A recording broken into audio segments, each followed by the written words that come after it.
आइए तो आज हम चलने वाले अंतरिक्ष के ऐसे सफर में जिसे डार्क मैटर और डार्क एनर्जी कहते हैं।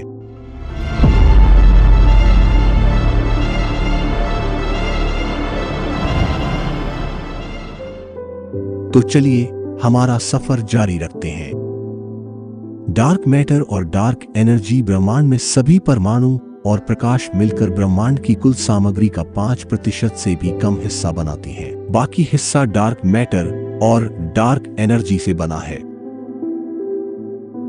जो अदृश्य है लेकिन ब्रह्मांड की संरचना और विकास पर हावी है। इस बीच डार्क एनर्जी वह नाम है जिसे हम ब्रह्मांड के त्वरित विस्तार को चलाने वाले रहस्यमय प्रभाव को देते हैं। ये पदार्थ क्या हैं और वे कैसे काम करते हैं, मॉडर्न एस्ट्रोनॉमर्स के सामने कुछ प्रमुख चुनौतियां हैं।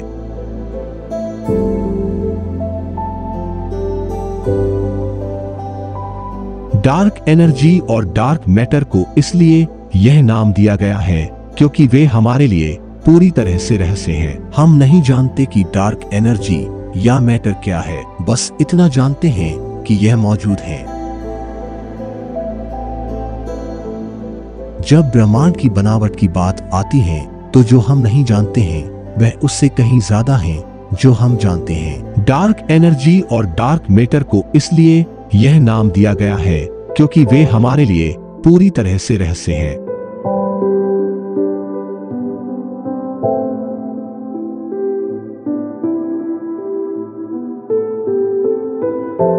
हम नहीं जानते कि डार्क एनर्जी या पदार्थ क्या है, बस इतना जानते हैं कि यह मौजूद है। जब ब्रह्मांड के संस्थापक की बात आती है तो जिसे हम नहीं जानते वह उससे कहीं अधिक है जिसे हम जानते हैं। नासा द्वारा डार्क मैटर को पदार्थ का एक अदृश्य रूप जो ब्रह्मांड के मोस्ट ऑफ द मास का निर्माण करता है के रूप में परिभाषित किया गया है, लेकिन वास्तव में यह क्या है? खैर, हम इसे डार्क मैटर इसलिए कहते हैं क्योंकि हम नहीं जानते कि यह वास्तव में क्या है। हम इसे देख भी नहीं सकते। ब्लैक होल की तरह डार्क मैटर कोई प्रकाश या एनर्जी इमिटेड नहीं करता है जिससे यह अदृश्य हो जाता है और इसका सीधे स्टडी करना असंभव हो जाता है। ब्लैक होल की तरह इसका मतलब यह भी है कि हम डार्क मैटर का स्टडी उसके आसपास के पदार्थ पर पड़ने वाले प्रभाव को देखकर करते हैं। लेकिन यह क्या प्रभाव है? हम इसके गुरुत्वाकर्षण प्रभाव से देख सकते हैं कि डार्क मैटर में मास होता है। ऐसा माना जाता है कि यह गुरुत्वाकर्षण प्रभाव सामान्य पदार्थ को इकट्ठा करके तारों और आकाशगंगाओं में बनने के लिए प्रेरित करता है। यह एक बहुत बड़ा विचार है। यदि यह सच है तो इसका मतलब यह होगा कि डार्क मैटर के बिना हमारी आकाशगंगा और हर आकाशगंगा कभी अस्तित्व में नहीं आ सकती थी।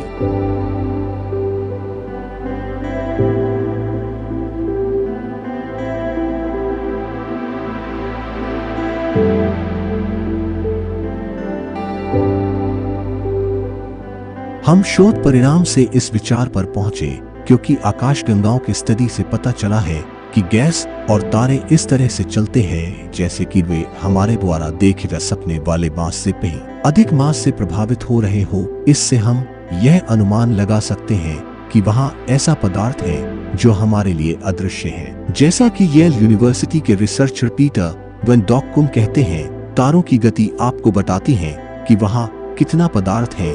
उन्हें इस बात की परवाह नहीं है कि पदार्थ किस रूप में है, वे आपको केवल यह बताते हैं कि यह वहां है। ब्रह्मांड में लगभग 80% पदार्थ डार्क मैटर के रूप में है, जिसकी प्रकृति एक रहस्य बनी हुई है। ब्रह्मांड में शेष पदार्थ परमाणुओं में पाए जाने वाले पदार्थ के समान है। ब्रह्मांड में आकाशगंगाओं के विकास का स्टडी करने वाले एस्ट्रोनॉमर्स ने पाया है कि डार्क मैटर गुरुत्वाकर्षण प्रदर्शित करता है और क्योंकि यह बहुत प्रचुर मात्रा में है, यह ब्रह्मांड में आकाशगंगाओं के समूहों जैसी बड़े पैमाने की संरचनाओं के निर्माण पर हावी है। डार्क मैटर को सीधे देखना मुश्किल है, कहने की जरूरत नहीं है, और यह गुरुत्वाकर्षण के अलावा खुद या अन्य पदार्थों के साथ बातचीत करने का कोई सबूत नहीं दिखाता है। लेकिन सौभाग्य से इसे विभिन्न पैमानों पर आकाशगंगाओं के वितरण के संवेदनशील ऑब्जर्वेशंस के मॉडलिंग द्वारा पता लगाया जा सकता है। आकाशगंगाएं आमतौर पर डार्क मैटर के विशाल समूहों के केंद्रों में रहती हैं,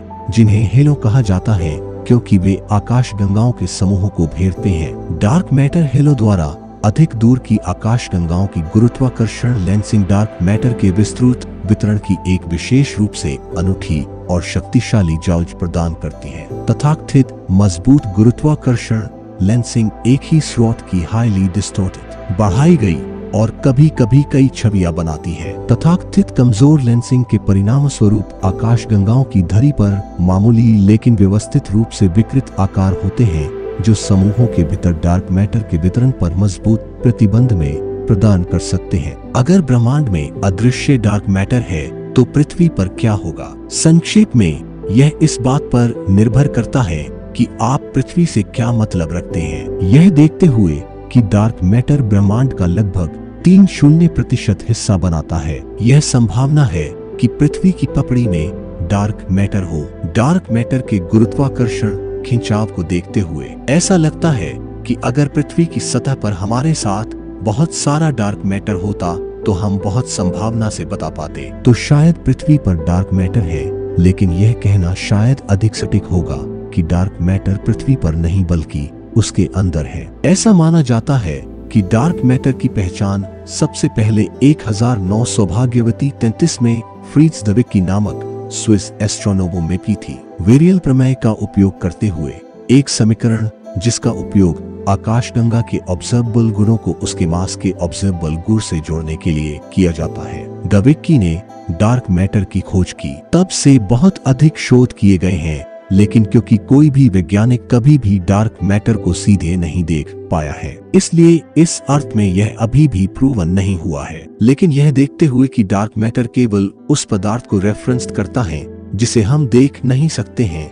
लेकिन जानते हैं कि वह मौजूद है, यह संभावना है कि कम से कम इस पदार्थ का कुछ हिस्सा मौजूद है। कुछ प्रिंसिपल हैं जो सुझाव देते हैं कि डार्क मैटर बिल्कुल भी मौजूद नहीं हो सकता है। यह तर्क देते हुए कि इसके अलावा हमारे पास गुरुत्वाकर्षण की वैज्ञानिक रूप से पूरी समझ की कमी है और जिसे हम डार्क मैटर के लिए जिम्मेदार ठहराते हैं, उसे वास्तव में उस ज्ञान से समझाया जा सकता है जो हमारे पास गुरुत्वाकर्षण के बारे में नहीं है। जबकि यह विचार उल्लेख करने योग्य है, यह याद रखना भी महत्वपूर्ण है कि डार्क मैटर का अस्तित्व आमतौर पर वैज्ञानिक हलकों में स्वीकार किया जाता है, जो नासा और यूरोपियन स्पेस एजेंसी जैसी एजेंसीज डार्क मैटर की प्रकृति की जांच करती है।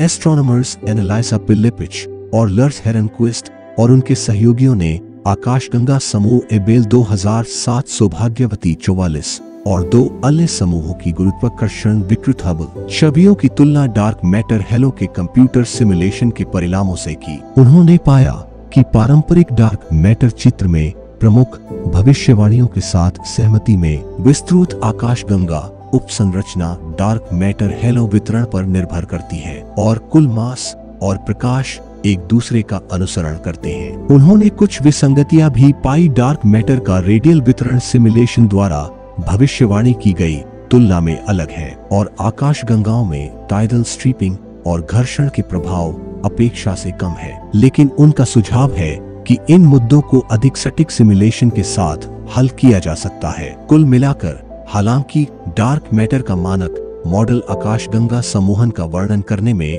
बेस्ट और कॉन्फिडेंट करने वाला काम करता है। सर्पिल आकाशगंगाओं की भुजाएं आकाशगंगा केंद्र के चारों ओर घूमती है। सर्पिल आकाशगंगा का चमकदार मास घनत्व केंद्र से बाहरी क्षेत्र की ओर बढ़ने पर घटता है। यदि चमकदार मासी पदार्थ होता तो हम आकाशगंगा को केंद्र में एक बिंदु मास के रूप में मॉडल कर सकते थे और सौर मंडल के समान इसके चारों ओर परिक्रमा करने वाले मास का परीक्षण कर सकते थे। केपलर के तीसरे नियम से यह उम्मीद की जाती है कि केंद्र से दूरी के साथ घूर्णन वेग कम हो जाएगा। सौर मंडल के समान ऐसा नहीं देखा गया है। इसके अलावा केंद्र से दूरी बढ़ने पर आकाशगंगा का सपाट रहता है या बढ़ भी जाता है। यदि केपलर के नियम सही है तो इस विसंगति को हल करने का स्पष्ट तरीका यह परिणाम निकालना है कि सर्पिल आकाशगंगाओं में मास वितरण सौर मंडल के समान नहीं है। विशेष रूप से आकाशगंगा के बाहरी क्षेत्र में बहुत सारा डार्क मैटर है।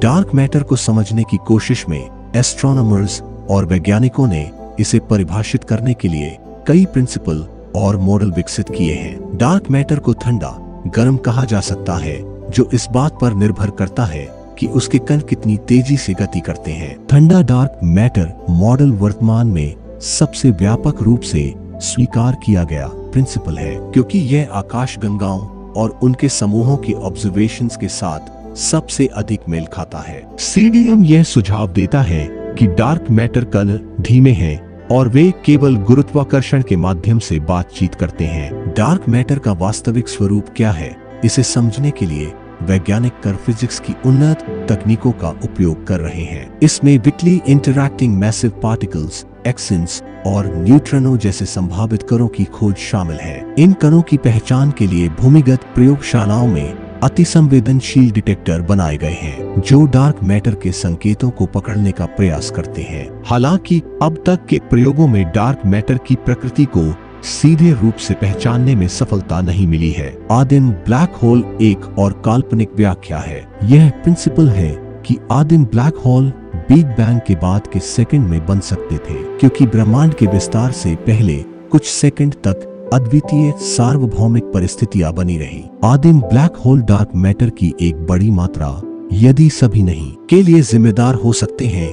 ब्लैक होल को सीधे नहीं देखा जा सकता है और उनका अध्ययन केवल आसपास के पदार्थ पर उनके प्रभाव से किया जाता है। बहुत कुछ डार्क मैटर की तरह यह खोज की आदिम ब्लैक होल मौजूद है एक बहुत बड़ी खोज होगी, और यह डार्क मैटर के रहस्य को पूरी तरह से सुलझा सकती है। डार्क मैटर को समझाने का प्रयास करने वाले कई प्रिंसिपल में काल्पनिक कण शामिल है, जैसे कि WIMPs कमजोर रूप से परस्पर क्रिया करने वाले विशाल कण, या WIMPs डार्क मैटर को समझाने के लिए कणों का एक परिकल्पित वर्ग है, जिसके बारे में यह प्रिंसिपल है कि यह दूसरे WIMP के संपर्क में आने के बाद गामा किरणें बनाता है। स्टेराइल वैंकूवरिनों के बारे में यह परिकल्पना की गई है कि वे केवल गुरुत्वाकर्षण के माध्यम से परस्पर क्रिया करते हैं, जो निश्चित रूप से वह तरीका है जिससे हम डार्क मैटर के अस्तित्व की पहचान करने में सक्षम हुए हैं। माना जाता है कि एक्सियन कण का मास कम और एनर्जी कम होती है, और यह डार्क मैटर को समझने की दौड़ में अग्रणी उम्मीदवार बनता जा रहा है। हालांकि इनमें से किसी भी कण की निश्चित रूप से खोज नहीं की गई है, लेकिन यह बहुत संभव है कि उनमें से कम एक कण डार्क मैटर की प्रकृति के बारे में कुछ उत्तर दे सके। डार्क मैटर और डार्क एनर्जी दोनों ही आधुनिक विज्ञान के सबसे बड़े रहस्यों में से हैं। इनकी प्रकृति को समझने के लिए खगोल फिजिक्स, कर्व फिजिक्स और गणितीय कॉस्मोलॉजी के बीच मल्टीडिसिप्लिनरी अप्रोच की आवश्यकता है। डार्क मैटर और डार्क एनर्जी के अवलोकन, मॉडलिंग और सैद्धांतिक स्टडी से न केवल ब्रह्मांड के विकास की समझ में सुधार हो सकता है, बल्कि यह भी संकेत मिल सकते हैं कि फिजिक्स के वर्तमान प्रिंसिपलों में कहा सुधार की आवश्यकता है। इन रहस्यमय शक्तियों का हल एस्ट्रोनॉमर्स को ब्रह्मांड की शुरुआत और इसके अंतिम भाग्य के बारे में गहरी जानकारी दे सकता है। डार्क मैटर और डार्क एनर्जी के रहस्य ब्रह्मांड की समझ की सीमाओं को चुनौती देते हैं, और उन्हें हल करने के प्रयास हमें विज्ञान के नए डायमेंशन तक ले जा सकते हैं। डार्क मैटर के साथ एक और पहली है जो वैज्ञानिकों को चुनौती देती है। डार्क एनर्जी को 1009 सौभाग्यवती 98 में सुपरनोवा के अवलोकनों के दौरान खोजा गया था, जब एस्ट्रोनॉमर्स ने पाया कि ब्रह्मांड का विस्तार धीमा होने के बजाय तेज हो रहा है। यह रहस्यमय एनर्जी ब्रह्मांड में लगभग 68% योगदान करती है, और इसकी उपस्थिति को केवल उसके प्रभाव के माध्यम से ही समझा जा सकता है। डार्क एनर्जी के अस्तित्व की व्याख्या के लिए कई प्रिंसिपल प्रस्तुत किए गए हैं। सबसे व्यापक रूप से स्वीकृत मॉडल कॉस्मोलॉजिकल कांस्टेंट है, जिसे एल्बर्ट आइंस्टाइन ने अपने सामान्य सापेक्षता प्रिंसिपल में प्रस्तावित किया था। यह सुझाव देता है कि डार्क एनर्जी अंतरिक्ष समय में एक स्थिर एनर्जी घनत्व के रूप में मौजूद है। हालांकि अन्य प्रिंसिपल जैसे क्विंटेसेंस मॉडल डार्क एनर्जी को समय के साथ बदलने वाली एक गतिशील एनर्जी क्षेत्र के रूप में परिभाषित करते हैं। डार्क एनर्जी की मौजूदगी ने यह सवाल भी उठाया है कि ब्रह्मांड का अंतिम भाग्य क्या होगा। यदि यह एनर्जी ब्रह्मांड के विस्तार को हमेशा तेज करती रहती है, तो यह बिग रिप नामक परिदृश्य में समाप्त हो सकता है, जहां सभी चीजें, गैस, तारे, आकाशगंगाएं यहाँ तक कि परमाणु एक दिन अलग हो सकते हैं। दूसरी ओर अगर डार्क एनर्जी कमजोर होती है तो ब्रह्मांड अंततः बिग क्रंच में सिकुड़ सकता है। इन दो रहस्यमय पदार्थों के अस्तित्व ने वैज्ञानिकों को यह सोचने पर मजबूर किया है कि क्या हमें फिजिक्स के अपने वर्तमान ज्ञान को फिर से परिभाषित करने की आवश्यकता है। क्वांटम यांत्रिकी और सापेक्षता के संयोजन को बेहतर ढंग से समझने के प्रयास में कई शोधकर्ता सुपरस्ट्रिंग थ्योरी जैसे नए प्रिंसिपल का उपयोग कर रहे हैं। यह थ्योरी यह समझाने की कोशिश करती है कि कैसे ब्रह्मांड की सभी ताकतें और पदार्थ आपस में जुड़े हुए हैं। डार्क मैटर और डार्क एनर्जी ब्रह्मांड के सबसे बड़े रहस्यों में से हैं और इन्हें समझना विज्ञान के लिए एक नई क्रांति का मार्ग